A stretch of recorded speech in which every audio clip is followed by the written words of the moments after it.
അപ്പൊ ഞാൻ വളരെ പ്രതീക്ഷയോടെ കാത്തിരിക്കുന്ന സിനിമയാണ് അത്ഭുത ദ്വീപ് 2. 18 വർഷം മുമ്പ് ചെയ്തൊരു പടമാണ്.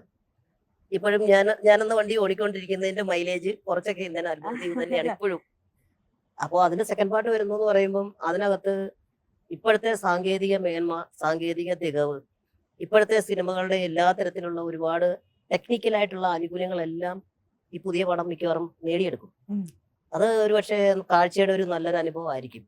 അപ്പൊ അങ്ങനെയുള്ള കാര്യങ്ങൾക്കും വേണ്ടി നമ്മൾ എന്ന് പറഞ്ഞു കഴിഞ്ഞാൽ നമ്മൾ പഴയ കാലത്തിനപ്പുറത്ത് പുതിയ സിനിമ മാറുന്നതിനനുസരിച്ച് നമ്മളും അതിന്റെ കൂടെ യാത്ര ചെയ്യാന്നുള്ളതാണ്. അക്കാര്യത്തിൽ നമ്മൾ ഇപ്പോഴും ഇങ്ങനെ അത്ഭുതത്തോടെ നോക്കിക്കൊണ്ടിരിക്കുന്ന ഒരു നടൻ മമ്മൂക്കയാണ്.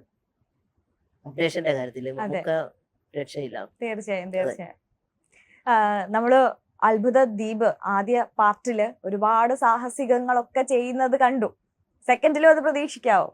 അത് ഞാനല്ല പറഞ്ഞത്, അതിന്റെ കാര്യങ്ങള് ഈ പറഞ്ഞ പോലെ എനിക്കൊരു കഥാപാത്രം വെച്ച് നീട്ടിരിക്കുന്നു വിനയൻ സാറ്. അതിന്റെ ത്രൂ ഔട്ട് സിനിമയുടെ എങ്ങനെയായിരിക്കും, എത്തരത്തിലുള്ള സിനിമയായിരിക്കും, അതൊക്കെ അദ്ദേഹം ഇപ്പൊ കൺസീവ് ചെയ്തുകൊണ്ടിരിക്കുകയാണ്. അതിന്റെ പ്രീ പ്രൊഡക്ഷൻ വർക്കുകൾ നടന്നുകൊണ്ടിരിക്കുന്നു. ഉണ്ണി മുകുന്ദൻ ഒരു പ്രധാന കഥാപാത്രം ചെയ്യുന്നു. അഭിലാഷ് പിള്ളയാണ് എഴുത്ത്.